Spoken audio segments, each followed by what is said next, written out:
Wilfried Singo, est-ce que c'est l'heure de vérité pour lui? Aujourd'hui, on l'a vu pendant la CAN, déjà il était titulaire sur le premier match, mais on a vu qu'à chaque fois qu'il est rentré, il a fait la apporté différence. beaucoup à cette équipe de Côte d'Ivoire. Si les deux joueurs sont à 100% de leur capacité, vous partez sur qui? Sur Wilfried Singo ou sur Serge Aurier? Est-ce que c'est l'heure de vérité pour Wilfried Singo? Je mets Wilfried Singo parce que il fait une progression fulgurante, puissant, athlétique, rapide, bon dans les centres, bon à la tête.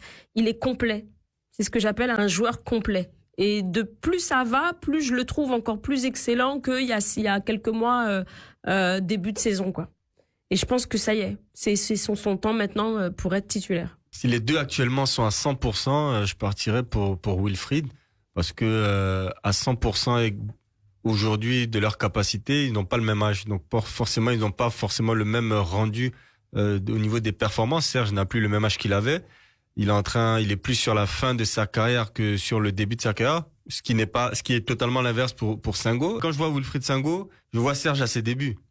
Donc il a encore plus de marge de progression. Justement, Joël le soulignait, il a progressé sur ces 6 derniers mois entre le match du Maroc et le match aujourd'hui. C'est un autre Wilfried Singo qu'on a. Il arrive à prendre des initiatives, même techniquement parlant. On a vu son bagage technique face au PSG. Il nous a sorti un geste technique incroyable.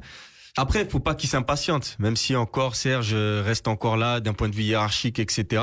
Faudrait pas qu'il s'impatiente parce que c'est clair, net et précis dans la tête de tout le monde. Aujourd'hui, Wilfried Singo, c'est l'héritier de Serge Aurier.